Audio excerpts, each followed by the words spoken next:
I woke up on the almost island of Nahant, Massachusetts, looking at the beautiful Atlantic Ocean.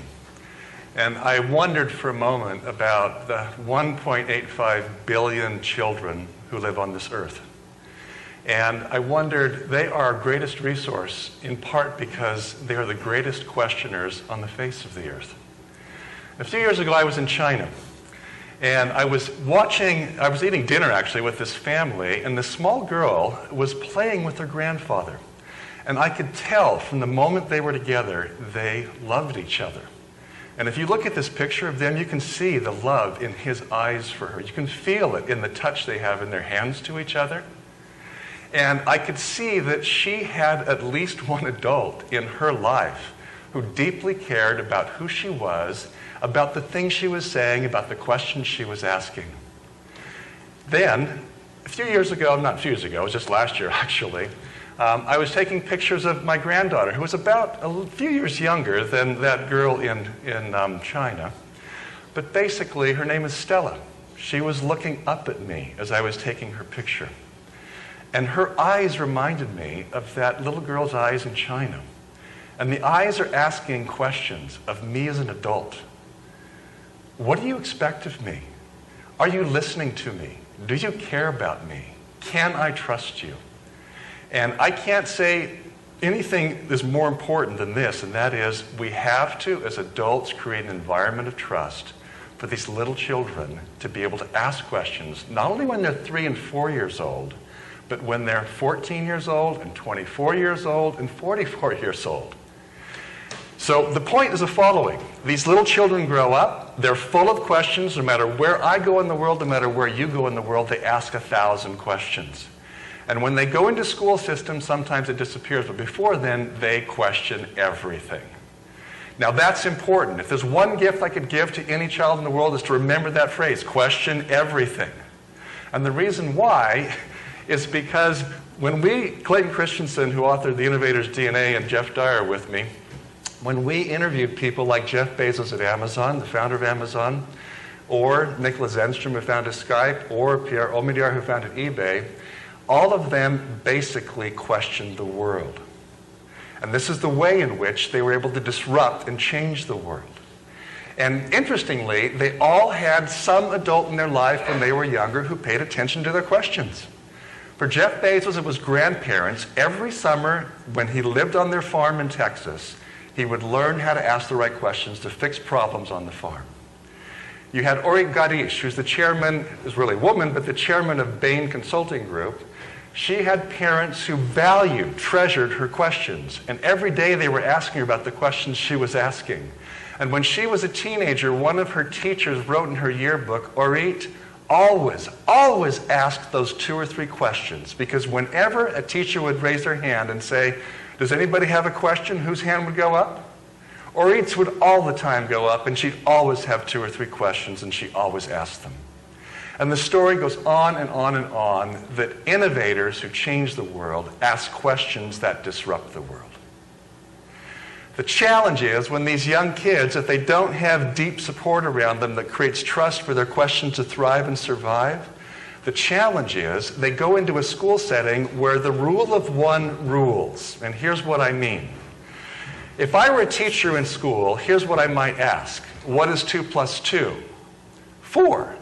Now, there was 1 second between the question and my answer.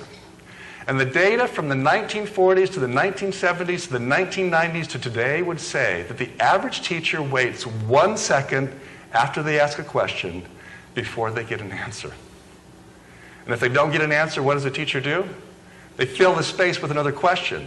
And if they do, the average response time for the second question is about 1/2 of a second. It's as if they're machine gunning children with questions to just get the answers they want to hear.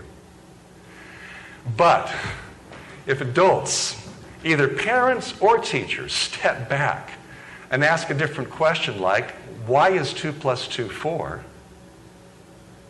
And they wait on average 3 seconds like I just did, children, young and old, give better responses, more thoughtful responses. And so one of the greatest gifts we can give to the people around us is the space and time to ask and answer questions. And that's part of why I've been working with colleagues around the world trying to launch the 424 project. Here's the deal, is that how could we spend 4 minutes every 24 hours to either listen to questions better or to ask more questions? The other one at school is that the average student in high school at school, in an average sort of classroom, asks one question per month that's content related, that's not a question like what's going to be on the test, but why is there air? It's a more substantive question. Those sorts of things happen once a month. It's like they're question brain dead. And mostly it's not their fault. It's because adults aren't listening, and frankly, adults aren't asking very good questions themselves. So, if I want to get out of that as a 4-year-old or a 24-year-old or a 44-year-old or a 64-year-old or even an 84-year-old, here's my suggestion. Today, spend 4 minutes paying attention to the questions that matter, your own or someone else's. Because when a 4-year-old asks a question over and over and over again, do you know why they're saying it again, repeating the question? It's because from their frame of mind, they don't think you heard them. They don't think you understood them. And as soon as they finally get it, she understands me, they'll stop asking the question. That's the point. So it might be spending 4 minutes listening to somebody's questions, really listening. Mark Benioff founded a company called Speers.com. I asked Mark recently, how do you figure out to ask the right question in situations? He gave me a one-word answer: listen. More than your ears, listen with your heart. Because when you do, you really hear. And when you hear, you'll be able to formulate the right question to unlock a solution that nobody else has for a situation. That's the key, listening to questions and asking questions. I suspect everyone in this room has at least one problem, personal or professional, for which you don't have a solution. Am I right? Something. Take that problem today, get out your iPad, your smartphone, or an old piece of paper and pencil, and write down nothing but questions about that problem for the next 4 minutes. Spend 4 minutes today, for just 4 minutes. And I'll be surprised if you do that 1, 2, 3, or 4 days. When you're writing those questions down, they're up there, but you and I don't see the patterns in our questions. And when we put them on paper, we start seeing what we're asking. And when we start seeing what we're asking, we start realizing they're the wrong questions. Peter Drucker, a great leadership guru, once said, there's nothing more dangerous than the right answer to the wrong question. And it's a simple practice. It sounds so simple, you may not even try to do it. But if you do, I've done it for the last year or so, 4 minutes a day. It literally opens up solutions that weren't there before. And so that's my suggestion. I've got a grandson. We have 6 grandchildren, a grandson named Cash. This is an image of his foot just after he was born. And to me, it's a powerful image of every child either on this earth or coming to this earth. They come with questions, preloaded. They're full of them. That's why their brains are so active and alive. And even though a baby can't verbalize a question, they are asking questions. We don't need words. They're trying to explore and understand. And once they start asking the questions, they explode with them. And as adults, one of our greatest gifts we can give to them is to listen and hear and engage and explore and be in their place. Because when we do that, those Cashes and any other grandchild in the world is going to grow up, and they will know that one of the greatest gifts they can have as they go into a world that will undoubtedly be far more provocative, far more difficult, far more perplexing than the one we live in.